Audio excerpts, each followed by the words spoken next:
पर्व क्यों मनाया जाता है?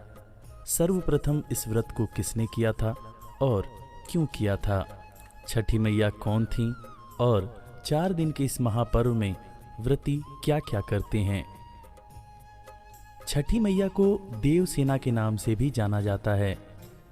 छठी मैया ब्रह्मा जी की पुत्री, स्कंद कुमार कार्तिकेय की पत्नी और सूर्य देव की बहन हैं। एक बार सूर्य देव तेजहीन हो गए और अपनी खोई हुई तेज वापस लाने के लिए ब्रह्मदेव की स्तुति करने लगे। ब्रह्मदेव ने प्रकट होकर सूर्य देव से कहा कि प्रकृति के मूल अंश से मैंने कार्तिक मास के शुक्ल पक्ष में षष्ठी तिथि के दिन देवसेना को प्रकट किया। उसी दिन आप छठ महाव्रत करके देवसेना की आराधना कीजिए, आपकी तेज पुनः वापस चली आएगी। सूर्य देव ने ब्रह्मदेव के कहने पर इस छठ महाव्रत को किया, जिससे छठ माता ने खुश होकर सूर्य को दिव्य ज्योति प्रदान किया। 4 दिन तक चलने वाले इस छठ महापर्व में पहले दिन को नहाए खाए व्रत कहा जाता है। इस दिन प्रातः काल में उठ के आम के दातुन से मुंह धोया जाता है। इस छठ महाव्रत को स्त्री और पुरुष दोनों करते हैं।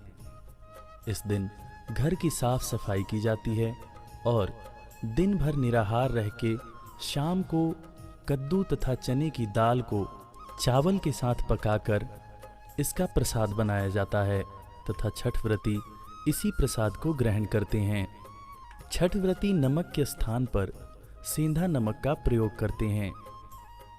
दूसरे दिन को खरना कहा जाता है।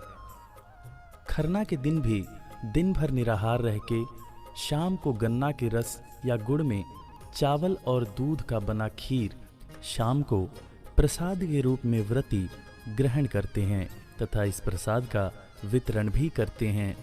छठ महापर्व के तीसरे दिन व्रती अपने घर में साफ सफाई एवं पवित्रता के साथ आम की लकड़ी से अग्नि प्रज्वलित करके ठेकुआ बनाते हैं। साथ ही साथ अन्य प्रसाद बना करके शाम को व्रती छठी मैया के घाट पर जाते हैं तथा डूबते हुए सूर्य भगवान को श्रद्धा पूर्वक संध्या अर्घ देते हैं। इस दिन व्रती बिना अन्न और जल ग्रहण किए निराहार रहते हैं।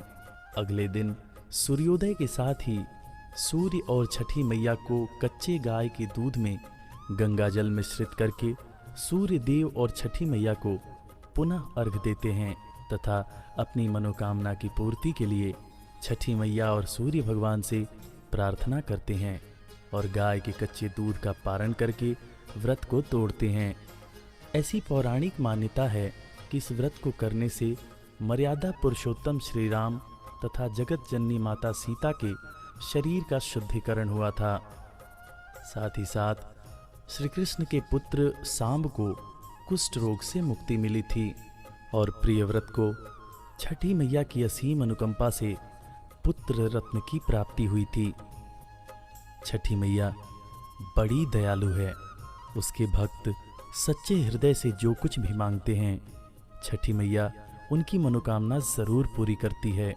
यूपी और बिहार के अलावा विश्व के कोने कोने में जहाँ भी उत्तर भारतीय रहते हैं इस छठ महापर्व को बड़ी श्रद्धा और भक्ति के साथ मनाते हैं।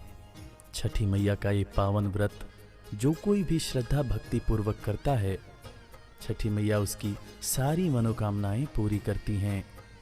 साथ ही साथ सूर्य देव भी अपनी असीम कृपा बरसाते रहते हैं। हमारी पूरी टीम की तरफ से